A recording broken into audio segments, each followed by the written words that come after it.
I like this background because I want you to feel nice and comfortable because you're about to feel very uncomfortable. Canada just pledged to increase its military spending to $60 billion this year, and then increasing all the way up to $100 billion in the coming years. Just to put that into perspective, our entire yearly budget is $486 billion this year. What are they going to cut? All of the remaining doctors that we have in this country? Or are they going to be cutting dental care and childcare?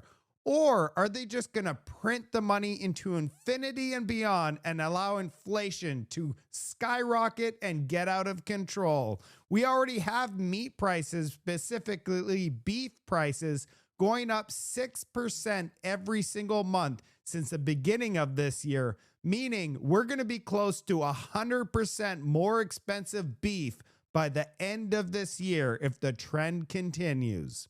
Then we have Mr. Elbows Up himself, David Eby, the guy that says we're only going to buy Canadian no matter what because we have each other's back. And yeah, if you want a US beverage, we're not going to allow that in our stores in BC. But then we find out that he's going to allow the purchase of 4 ferries from China, meaning all of those jobs and all of the economic, and think about all of that steel that we're not going to have to build any of it. You can't make any of this stuff up, Canada. And what is the byproduct of burning fuel? Heat. Well, guess what? In Canada, by year 2035, so in 10 years, we will no longer be able to purchase a gas-powered vehicle. You will be stuck buying an EV. And can you imagine in the great Canadian winter where some locations go below -30 and there is zero byproduct of heat with your EV batteries and you have to heat your car using batteries? Make that make sense. Maybe in a country like Mexico, it would make sense because you don't need to heat your car. It's fine. But in Canada, in our great Canadian winter, we need that fuel to heat that car. Then we have Melanie Joly explain that Canada will become an energy superpower based on batteries. She wants us Canadians to be the battery superpower of the world. And I've said this before on my show. Are they planning on charging batteries and shipping them to China as a commodity like soybeans? We're going to get into it. Let's go.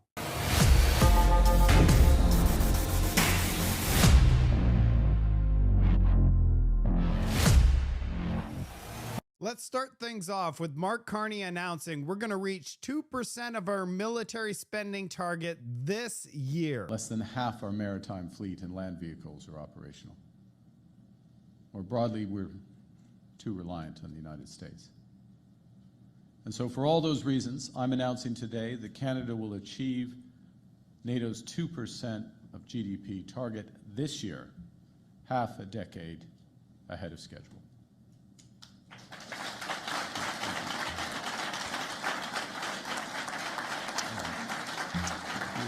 Including by prioritizing made-in-Canada manufacturing and supply chains.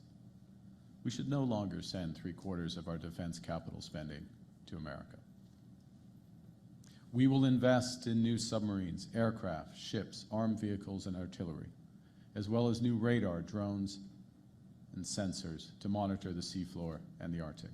It's a good idea to increase our military spending, but we don't have a budget. So where is that money going to come from? That is my question. Where are we going to come up with the $60 billion commitment that he just announced? Then you're not going to believe what he says next. Actively seeking to strengthen transatlantic security, particularly by becoming a participant in ReArm Europe.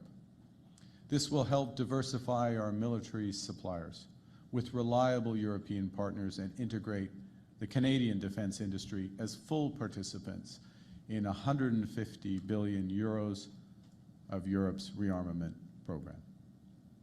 Holy To these crap. ends, the Canada-EU summit later this month will be more important than ever. And Canada will arrive at this summit with a plan to lead, with new investments to build our strength in service of our values.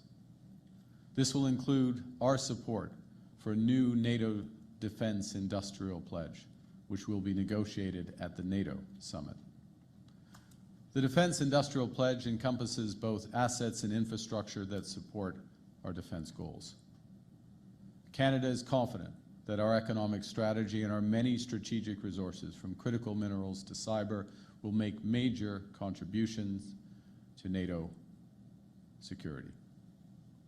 We will support tangible commitments from our allies to provide NATO with the necessary resolve to deter aggression and protect against all adversaries in all domains. Our fundamental goal in all of this is to protect Canadians, not to satisfy NATO accounts. Okay, Canada, I have a question. Who's going to protect us from our very own government? He says he's doing all of this to protect you, but who's going to protect us from him? Just so that people are aware, 150 billion euros in Canadian dollar is worthless. It's worth 64 euros, one Canadian dollar. So 150 billion euros is 235 billion Canadian. And how much are we investing in this joint venture that we're talking about? We don't even have a budget. This should be alarming. I think it's a good idea to see the response of some of the MPs on this massive announcement. We're going to start off with Canada's finance minister. Defense spending plan, how are we going to pay for it all? Well, you've seen the Prime Minister, great announcement. You know, it's important to protect the sovereignty of Canada. Canadians understand that, and we need to step up. We need to do our part. So I'm sure Canadians understand that at home. Should we have a budget to see the numbers? Oh, you'll have a chance to see that. Trust me. There'll be a budget. Absolutely should, right, Frank? Wow. Yeah, you absolutely should. Yeah. Okay. Yeah. Should we not look at the numbers? That's a good question. And they're not going to answer. Yeah, we'll give you something in the fall. We'll see what we get. So the defense spending plan, how are we going to pay for it all?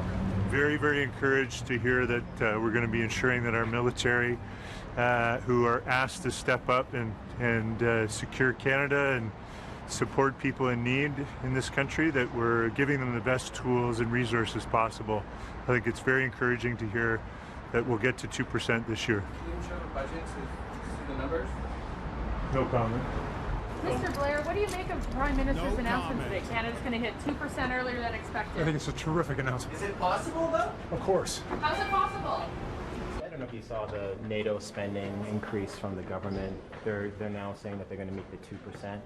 How does the NDP feel about this? Yeah, you know, it's really strange to have that kind of decision involving billions of dollars of public money without having a budget. You know, what is the transparency of this new Liberal government? They decide to spend on things that were not clear during the election. I'm not sure they have a mandate to do that. And now they are spending it without consulting the parliament. This is not really democratic. And so are New Democrats against it? We will have to. It's not democratic at all. Like, they didn't campaign on saying they're going to meet their 2% target. The whole time they were like, yeah, we're going to get there by 2030, 5 years from now. Now, all of a sudden, we're going to reach the 2% target, and we have zero budget. This is incredible. To discuss it, but you know, the method, the process is really not good right now. And Mohammed bin Salman, MBS, Yes. the Saudi prince, well, king, I believe, he's going to be invited to the G7 summit. Modi's going to be invited to the G7 summit. Trump is going to be invited to the G7 summit. What kind of summit is this going to be? That's really weird. You know, we said previously in the NDP that we didn't welcome Mr. Trump because he's threatening our own sovereignty. Mr. Modi is at the head of a government that already been involved in killing Canadians on Canadian soil, and MBS is a dictator who shot journalists in his own country. So I don't know what kind of message Mr. Carney wants to send. And here's my take on it. No budget, no new spending. Plain and simple. How is Canada's economy doing? The most advanced economies in the world are in this chart right here. Canada is dead last. This is over the last 10 years. Canada's GDP per capita is 0.5%. Think about this. The second dead last, which is Germany. If you take 0.5 times it by 10, you get 5%. So that means Germany, which is second last place, is 10 times better than Canada. And if we go all the way down to the United States, where they're at 20.7, you need to times 0.5 by 40. They're 40 times better off in the last 10 years than in Canada. Do you really think that we should be a military superpower and increase all this spending based on how our economy is doing? Or should we spend that money to become an energy superpower and then take that money to become a military superpower? We're doing things backwards in Canada. And our next story is BC Ferries are planning to buy 4 ferries from China. And David Eby, he's excited about it. I cannot believe it, because David Eby is all about elbows up. He even said we can't buy any beverages from the United States and we could only buy Canadian products. And then we hear that they're going to be buying these ferries. The amount of steel that goes into one of these ferries is 7,800 tons of steel. So 4 ferries, that's like $36 million worth of steel that our steel manufacturers could use. And we're going to allow China to do it. Plus, all of those high-paying jobs to build these ferries, they're going to be saving some money. But all of that money goes to China as opposed to Canadian industries and businesses and raising tax money for the governments. This entire thing makes 0 sense. Let's take a look at this article. The BC government elbows up, Canada first, buy BC policy is about to undergo its first serious stress test. With the news Tuesday that BC Ferry signed multi-billion-dollar deal with these Chinese government to build these 4 major vessels. So that people are aware, we still have a 100% tariff on our canola and 25% on our pork. It's just, they have tariffs on us, and then we're going to give them billion-dollar contracts? This is incredible. I'm furious right now, Canada. We should not be making deals with China. It really puts this elbows up thing in question, doesn't it? And here's a post I made. BC Ferries just outsourced 4 major ferries to be built in China. That means over $1 billion of potential Canadian contracts are lost.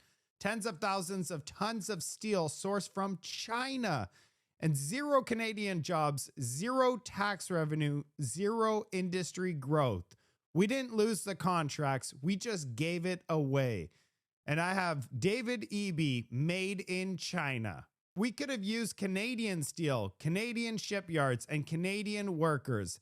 Instead, BC Ferries gave the contracts to Chinese state-owned shipyard. That's up to $36 million in lost steel contracts alone, not to mention the thousands of jobs, and Ottawa stayed silent. BC Ferries, no Canadian shipyard bid. So in the story, there's no Canadian shipyard that made a bid. And the reason is Canadian steel costs 30 to 60% more. And I wonder why. It's that wonderful industrial price on carbon.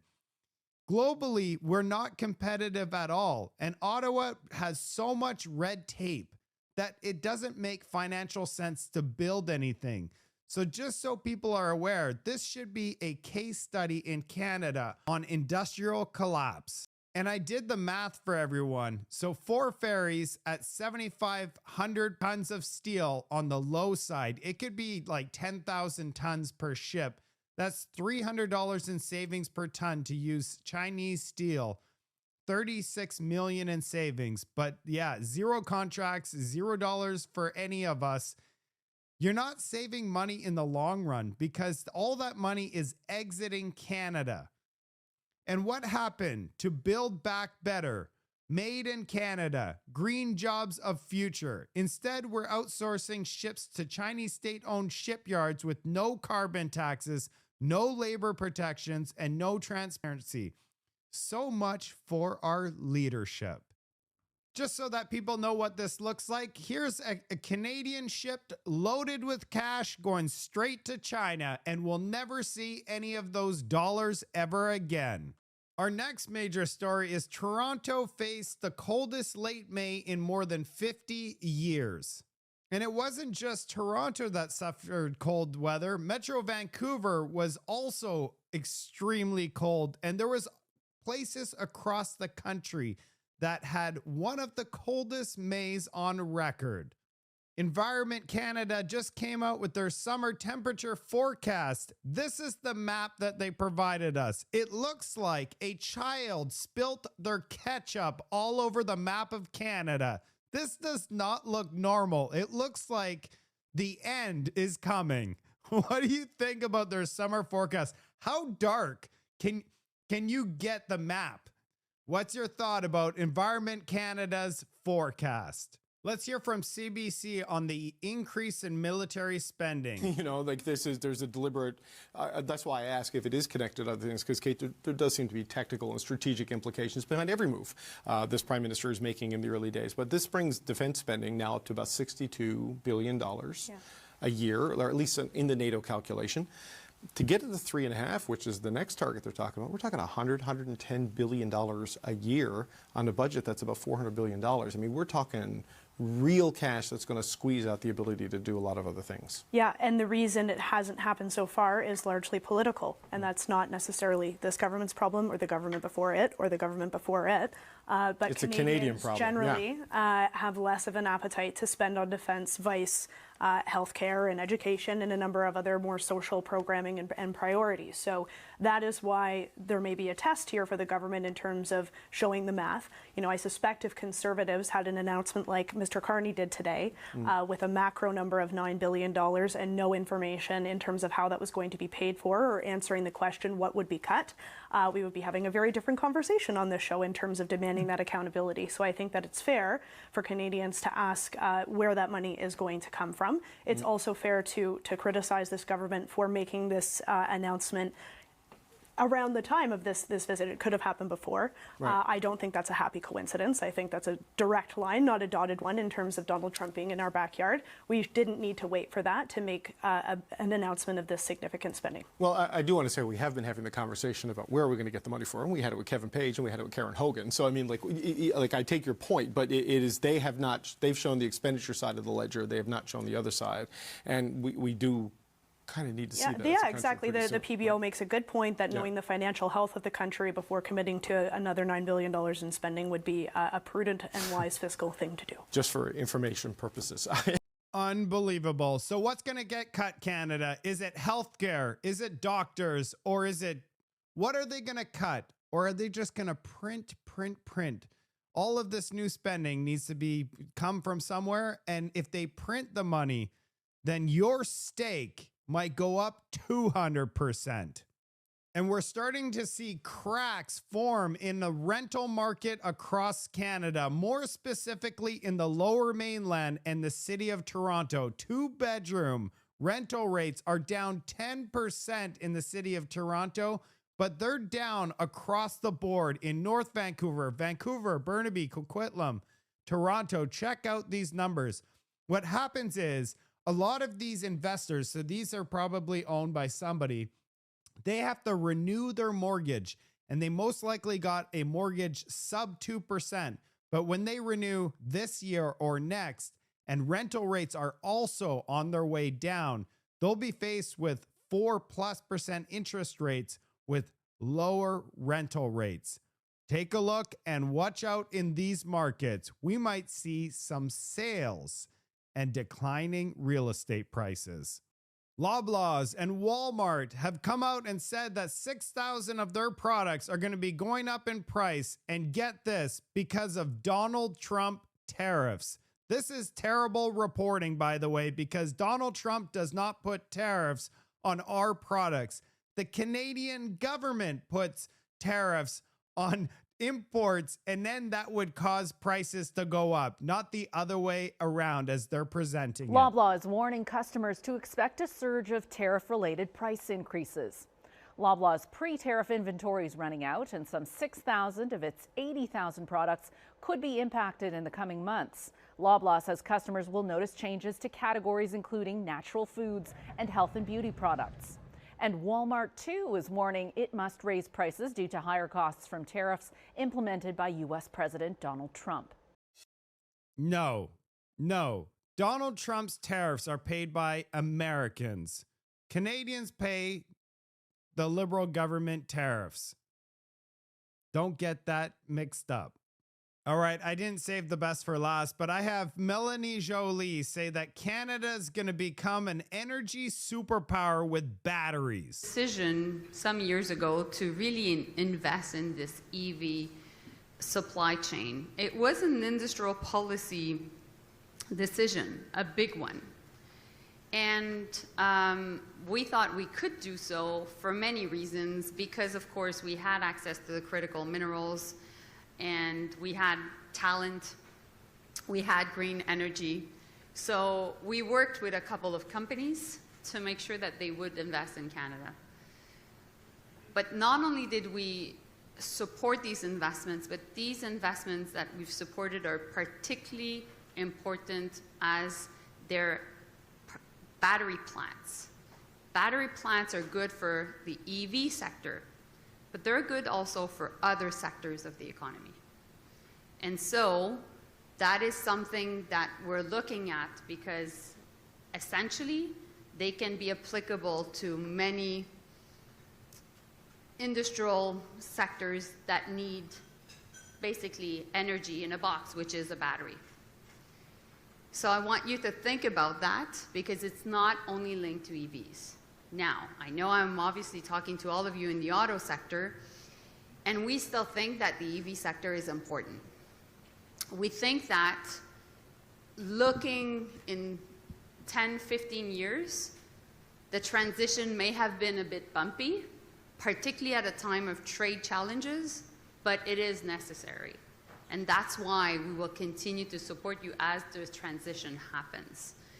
It is necessary. It's because the Liberal government has mandated that in 10 years from now, there will no longer be gas-powered vehicles sold in Canada. It will only be EVs.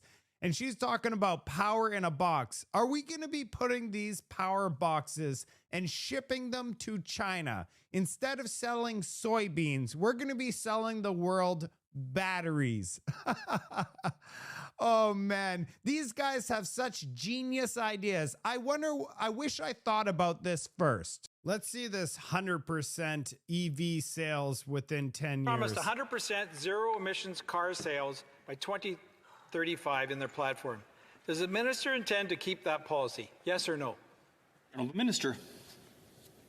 Mr. Chair, let me begin by saying that it has been absolutely one of the worst things to see the unjustified tariffs from the United States against our auto sector.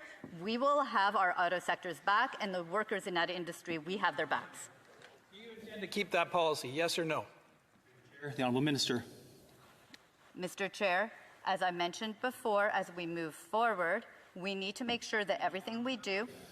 Chair, does the minister intend to keep that policy, yes or no? The Honourable Minister. Mr. Chair, the transportation sector is actually 27% of Canada's GHGs. Is the government's target for 100% zero emissions vehicle sales by 2035 mandatory or optional? The Honourable Minister. Mr. Chair, he's aware that the regulation sets us towards targets to increase the number of sales of EVs across our country. Well, member. Is the target mandatory or optional? The Honourable Minister. It's a regulation that sets out clear targets for the sale of EVs. And according to the Liberal Party's website, the government's, and I quote, set a mandatory target that all new light-duty cars and passenger truck sales be zero emissions by 2035, end quote. Is this statement correct? Honourable Minister. We do have in place a regulation that sets consistently increasing targets for EV sales going to 100%. And there are also flexibilities built within that regulation. There you go, Canada. 100% EV sales in Canada coming to you and I'll tell you, 10 years goes by fast. It's a blink of an eye. Pretty soon, we will be freezing in our electric vehicles. That's it for today's show. I told you I wanted to make you feel comfortable because the news every day just seems to be ramped up a little bit further. The insanity gets ramped up. And I don't know if I should go to sleep tonight because tomorrow it's probably going to be even more explosive. I'll see you on the next report.